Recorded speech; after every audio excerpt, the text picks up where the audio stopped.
Hey guys, Mr. Ridgway here. Just my voice today, no face, here on the screen, just because I want to make sure that you can maximally see what I am going to be doing here, and that is looking at our labor unions and farm organizations. Now, a bit of a caveat here to the assignment that you guys did. I have switched around the position of the Farmers Alliance and the AFL for two reasons. Number one, I think that my putting the Farmers Alliance and, for instance, the Grange on opposite sides was too difficult.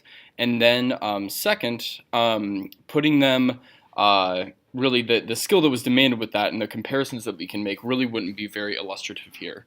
So what we're going to do is we're going to take essentially these organizations and we are going to try to come up with some more meaningful ways to actually compare them. Okay, so and really you'll notice that mine is blank here, except for the fact that I've gone ahead and filled out the sides for each organization.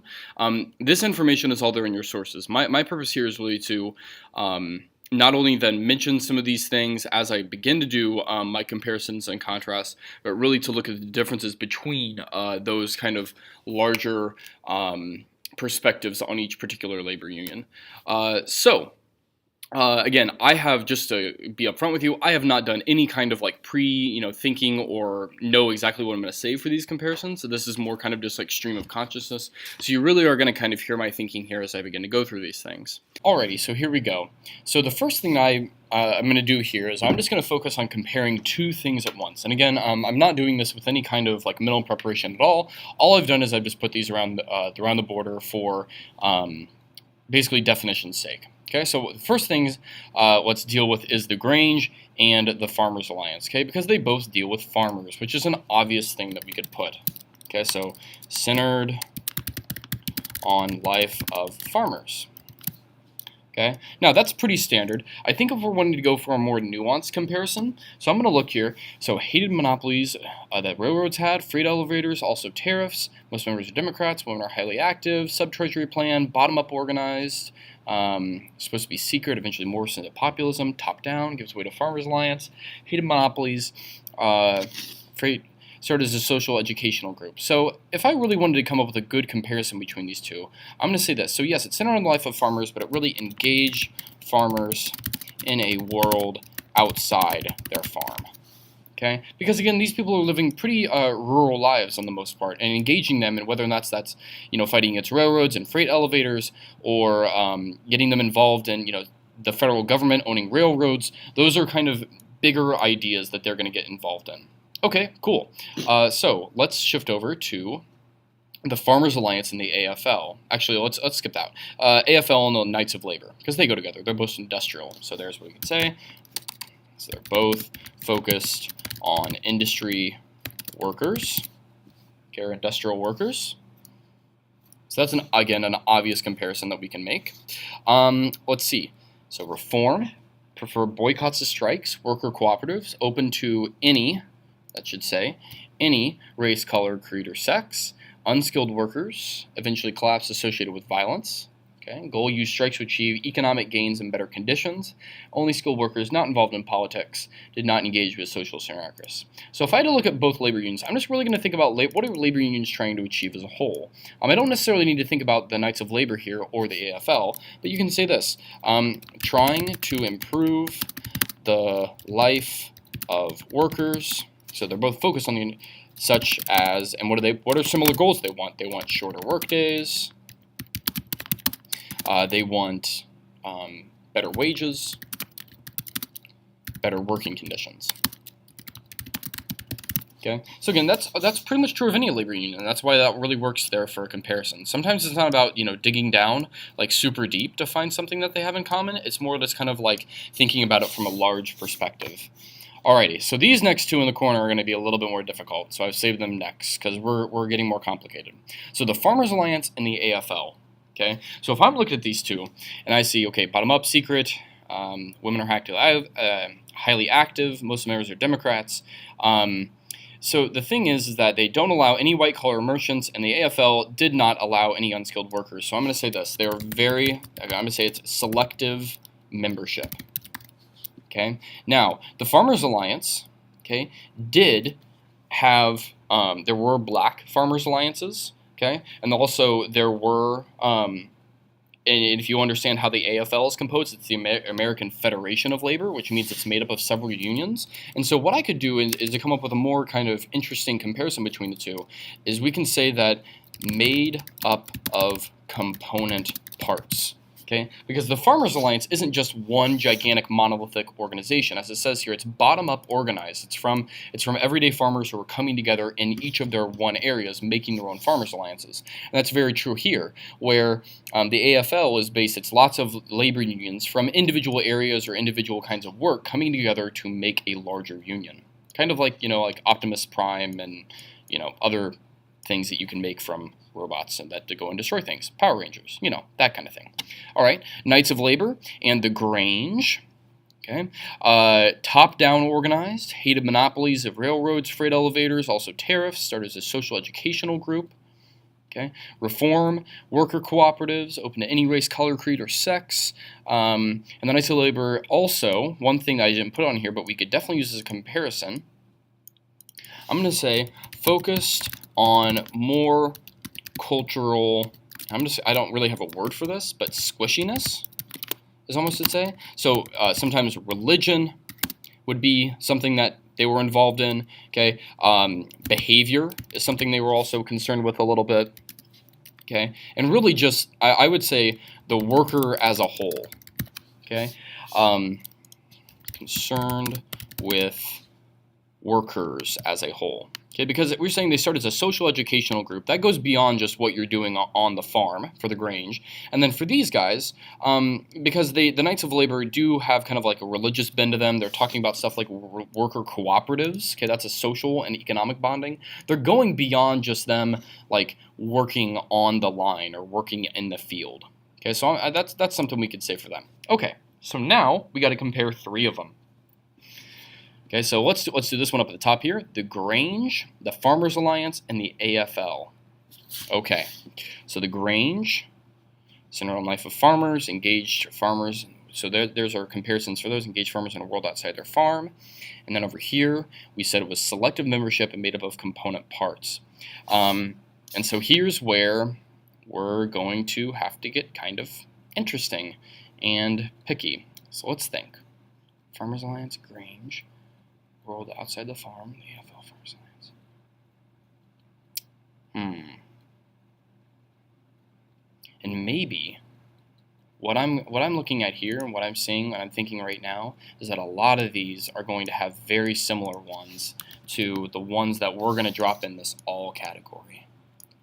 So that maybe the better question is, what do these three have in common that the other doesn't? So let's think about it that way. What makes the Knights of Labor so different than these guys? Well, I'm thinking here, and again, I'm doing this, I haven't prepared any of this before. Most of these groups did not, at least were not associated with violence. So let's do that. That's a good one. So not associated with violence. That, like the Knights of Labor became. Okay, cool. So there's one for them. Maybe we'll come back and add one to that. Okay. I guess we could say that all three of these were also pretty picky about their membership in some way, shape, or form. Even the Granges to a small extent. So I'm going to say that they're picky with membership. Or selective membership. We can put it the same way we did. Selective with membership. Cool. All right, so now we have Farmers Alliance, the AFL, and the Knights of Labor. So maybe we need to think of it as the opposite of the Grange. Okay. So, what is this will have that the other three don't? It monopolies railroads, but that's true with the Farmers Alliance. Gives away to the Farmers Alliance. There's a social educational group. There's something about this that's different. So I know from my background knowledge and from the knowledge that you guys also have out there that the Grange put together lots of newspapers and other articles because they were so educationally focused. So I'm going to say not as educationally focused for these guys. That's a good place to start. Okay, and the other thing that I think is probably an important point here as well is that the Grange also, trying to think, tariffs, the AFL and Knights of Labor would like tariffs. These guys would not like tariffs. I'm going to come back to this one. It almost is better in these ones to almost do not what they're not compared to these guys. Because again, we are doing something they share in common, maybe that this one over here on the other side doesn't. Let's skip that one for now.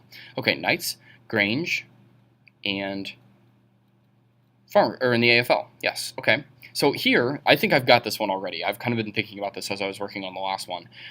What I noticed about these guys is that the Farmers Alliance, it was something very different that they planned, was federal. There was a sub-treasury plan that the federal government should own certain parts of production, and that's very different than what the Knights of Labor, the Grange, and the AFL call for. So what I'm going to do here is that believe or emphasized business staying separate from government, at least more than the Farmers Alliance did.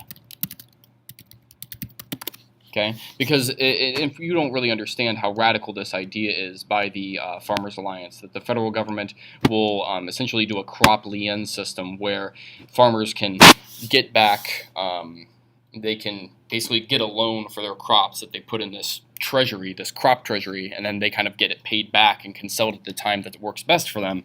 That's kind of government ownership of farms, and that's very, very different than what these three, even government ownership of anything, is kind of emphasizing. Okay, so same thing. Last one here. The AFL, only skilled workers not involved in politics, did not engage with socialist anarchists, use strikes to achieve economic gains and better conditions. Well, automatically, the Grange and Farmers Alliances can't strike because they don't work in factories. And the other thing, too, is that the Knights of Labor really did not like to strike. They preferred boycotts. So I'm going to say used means besides boycotts to achieve goals. Okay, and again, that's either politics or use means besides strikes to achieve goals. So politics or boycotts, something like that. Okay, and again, we're kind of going off the negative theme here for coming up with our points. And then let's think. Only skilled workers. So Farmers Alliance, Knights of Labor. Something that I think, I don't know this is because I don't come from a farming background myself, but what I would say here is that the AFL is only wanting skilled workers, people who like, welding or, riveting, something that involves like a very union kind of like journeyman skill that you would have to learn. The thing is that the Farmers Alliance, the Knights of Labor, and the Grange all don't emphasize skilled labor. Now, not to say at all that being a farmer and a Knights of Labor isn't a skill. That it is an extremely skilled, being a farmer is an extremely skilled job. However, I think in this sense, when we mean a skilled labor, we're talking about something inside a factory that is like something that you've been a part of a larger organization that's taught you how to do something. And typically how farming used to be back then, it was more kind of a family business, much how it is today, where they kind of like hand down practices from generation to generation. So what I'm going to say here is that these guys were more unskilled or family-based skill type of laborers. Okay, and again, it's a bit of a stretch, but I think it works. Now, this category, I actually think all is the easiest. Okay, what do they all have in common? Well, they are advocating for change against the powers that be. Let's just call them that. Let's just call it against the man. Okay. Now, who is the man? That depends on who the group is, but they're all basically advocating for a change for what's been the tradition, at least for farming, getting run over by railroads, no pun intended, or monopolies. And for the AFL, it's again those kind of same things, the monopolies and the trusts. So that's something advocating for change. And the other thing maybe we can say too is that they're concerned with the well-being of their members. Okay, whether or not that's the Grange, and they're concerned with how farmers are treated, or the Farmers Alliance, again, same kind of thing, or the AFL, like how their factories are being, run, their safe environments that people can work. I think that's true for both of these things. Okay, so there you go. I just filled it out, and I kind of did it from scratch. And so this kind of takes a lot of thinking, especially in the center area. I think honestly, this is very direct, these outside boxes, and then here, this just requires a little bit more thinking. Okay, especially about the ones that are related. That's a bit of thinking. These ones are harder, that are opposites that you're kind of comparing, and I think the hardest is the 3, where you're doing almost like the negative thinking, and then the all one is kind of just brings it all together. So there you go. That's what I would do for your labor unions. And again, hopefully now you can kind of understand that it's actually pretty easy to understand what these individual organizations want now that we've kind of done this massive 4-way Venn diagram, we've had to compare them. So hope this has been helpful. It certainly made me think a little bit as I've done this. And until next time, see you guys later.